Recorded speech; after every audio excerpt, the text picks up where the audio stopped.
Are Arizona homeowners already paying for data centers, and will they in the future? The data centers and the big tech companies, they have to pay 100%. It is impossible for data center costs not to be shared by everyone.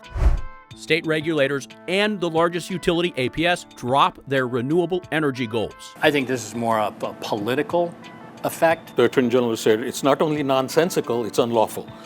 And are we prepared for the impact of U.S. tariffs? Pipes are up 200 to 300%. That's before we even kick into the tariffs. It's bad.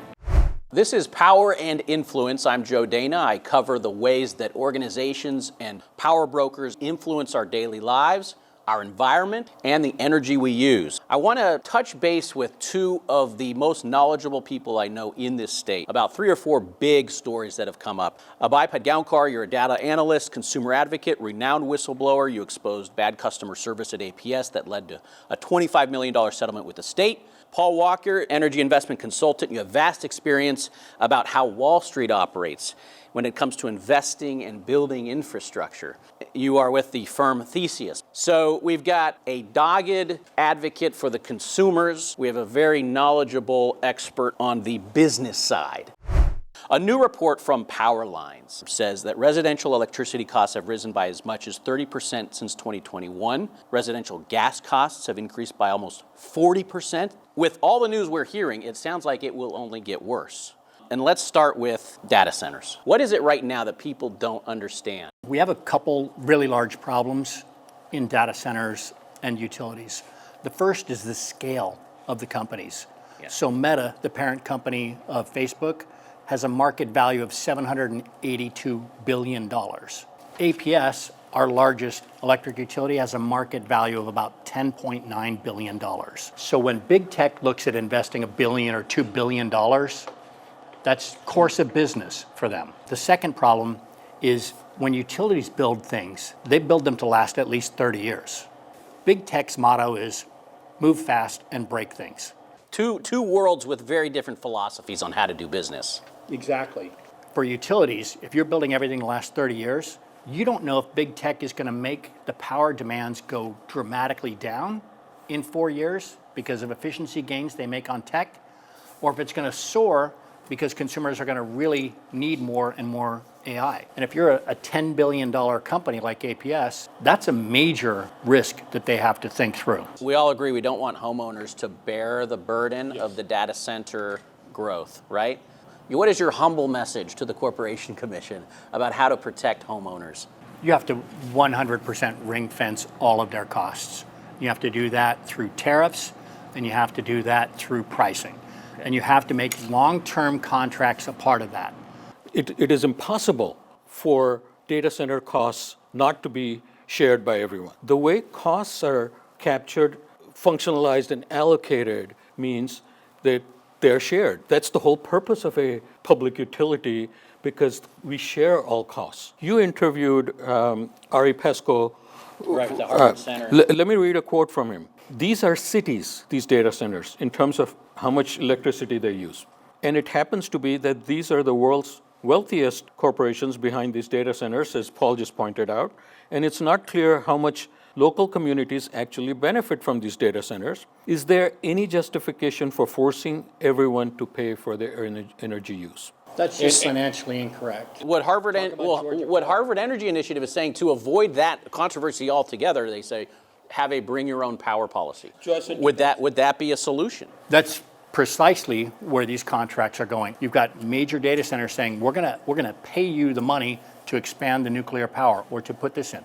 That's one way to do it. The other way is what you're seeing in other states, where they build these contracts that put all of the financial responsibility onto the data center. But I think consumers do have a right to know how serious the commission is to holding utilities like APS accountable when it comes to data centers. Corporation Commission Chair Kevin Thompson, he opened what he said will be an investigation of data centers. Thompson, while making the announcement, said, quote, Arizona's power generation and infrastructure needs have been exponentially growing long before the recent influx of data center development. He also said, to date in Arizona, the data center industry is paying its fair share of expansion. Now, you have experts that I've spoken to who say it's impossible to know if they're paying their fair share because the the utilities have secret contracts with these data centers? I think Chairman Thompson is wrong on both counts. And if you have the graphic that is actually in APS's rate case filing, going back to 2008, the blue line is the data center, everything else is pretty much flat. It's about 9 times what it was back in 2016, data center sales growth. Usage was not growing exponentially before data centers. It is now. The real world, total residential sales, APS 2020, 14.7 million megawatt hours. 2024, 15.6. It's not a big jump, but it's 5.6% increase in sales to residential. For commercial and industrial, jumped up 24.5% in APS's area. Oh, wow. So when the commissioners talk about there already being significant growth, now exponential, I think people don't use. I do math. Obviously, it's not exponential. I do math, so. Yeah. But not it's been a 24.5% increase on the commercial and industrial side. That's really significant. And for sure, Abhay is right. Data centers are the primary drivers of this. Yeah. There's no question about that. And what you see across the U.S., the utilities, they're using rate structures that explicitly put all of the costs onto the data center. But shouldn't we get rid of these secret contracts between the utility and the data centers? We need to have a better idea of what's actually happening. It's not the utility companies that don't want these revealed, it's the tech companies that don't want them revealed. Tariffs, which is the actual sheet of charges that a utility can charge, those are 100% public. So if you look at companies across the US, APS is one of them, they all have proposed tariffs to their regulator that make it very explicit that all of the costs, short and long term, have to go onto the data center to avoid this major problem that we talked about. The data center may figure out a way to cut its electric use in half in 5 years. Then the utility is sitting with $2 billion worth of assets that can't get paid. Which is something this commission, Chair Thompson, said they're looking at, the possibility that data centers have to commit to using a certain amount, and if they don't, they'll have to pay for it anyways. 100%. Which would be a way to hold the data centers accountable. Maybe, maybe not. A story came out today about PJM Interconnect, which is the grid operator for 13 states from Virginia to Illinois. There is no spare supply for new data centers across 13 states, mind you. And they suggested developers build their own power plants. So to get them off of the utility books and let them do their own thing. In the meantime, we have APS, for example, just announcing they secured a contract with a private entity to extend a gas line from Texas all the way here so that they have an entirely new source of natural gas. Good idea? It's right now the only idea that utilities across the entire world have. Well, besides telling the data centers, you just got to wait. We're not going to let you all come into Arizona this quickly. Yeah, I mean, if America decided that we want to stop our whole leadership in the tech world, we could do that. But let's talk about us as Arizonans, right? The Corporation Commission could say, the legislature could say, we got to put a halt to this. We can't just consider ourselves the capital of data centers. But they're not doing it. The Corporation Commission has no ability to say, we're not going to serve a certain type of customer if that customer's use is legal.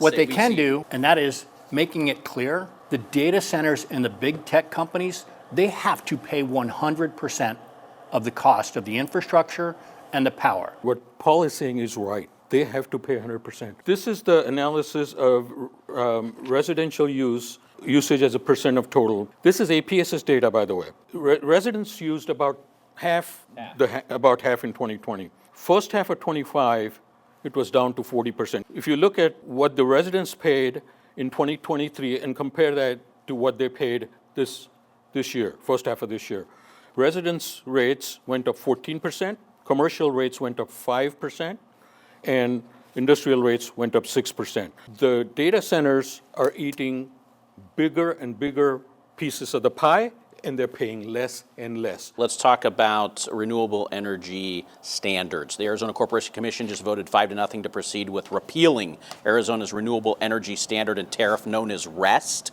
At the same time, APS just announced they're dropping their 2050 zero carbon goals and related short-term goals. They're also no longer committing to shut down coal generation by 2031. Are we going backwards here? So when it comes to the REST rules, I think this is more of a political effect than a practical effect. all of the Arizona utilities had already long been past the goals that were established in the REST rules.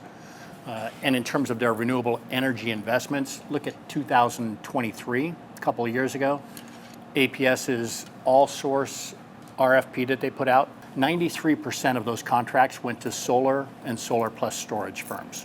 Whatever the commission decides on its policy has no impact on the economic reality. The economic reality is utility scale solar and storage is absolutely in the money. Now, why are companies across the US buying more gas?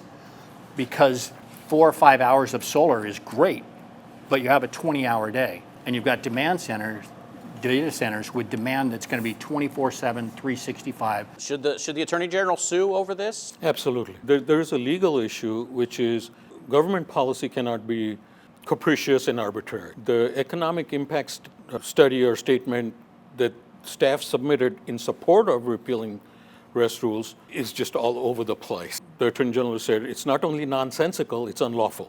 APS has been on this marketing blitz to tout a Newsweek ranking listing them as a trusted company. Here we have them. They had just committed what consumer environment organizations say was a major breach of trust. The company dropped its renewable goals. They had promised to also end coal by 2031. Now they say, nope, we're not going to do it. We have made some adjustments in order to account for the incredible growth in this state. They set these goals with the intention of helping the people that they serve. I'm an APS customer, and those goals were going to help me. They were going to help future generations. Has APS breached trust here, and how big of a deal is it that they have dropped this goal? What we've seen in the last 5 years is electric generation needs in Arizona are 9.7 times higher than what was needed during that whole preceding 15 years. In the same way that you have a retirement plan, and if the market goes bad, your retirement timeline shifted. The amount of generation and transmission and substations that are going to have to be built in the next 5 years, it's going to be incredibly expensive, and it's going to take a long time to build. And as we've found, 93 or 94% of that needed generation is because of data centers. Yep. So it brings us back to the question, why are we welcoming data centers? That's a great question for the state. Some states are saying, you ought to make the data center build the generation. Just make them build it. We have a problem in Arizona because there's actually a statute that says data centers can't share any of that power with the utility company. The reality is, as Lazard reported, the cost of building a new combined cycle gas turbine has reached a 10-year high. So you know where the economic motivation is to move away from renewables, because you make more money, you gold plate it by building a gas plant. So you're saying APS is motivated to drop its 2050 carbon-free goal to make more money. I would say, you say it's more complicated than that. You have to make a choice. Are we going to give people power, or are we not going to give people power? Or you can give data centers power or not. We could agree, though, if data centers weren't part of this equation, they would probably still be on the same trajectory.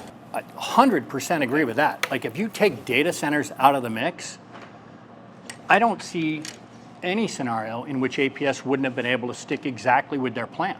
And if you look at their renewable investments, their money is still going there, but they're having to throw so much more money into generation that it changes the timeline of when they're going to be able to hit those goals. Joe, today I'm on demand plan. As a residential ratepayer, I pay a little more than 14 cents on my plan. Guess what data centers are paying today for energy? 4.2 cents. So APS invited this problem by giving them rates that were a third lower. And APS will say it costs more to serve homeowners compared to data centers. Not 3 times more, it doesn't. Let's go to tariffs. We've got utilities and regulators acknowledging or saying more infrastructure is going to be needed.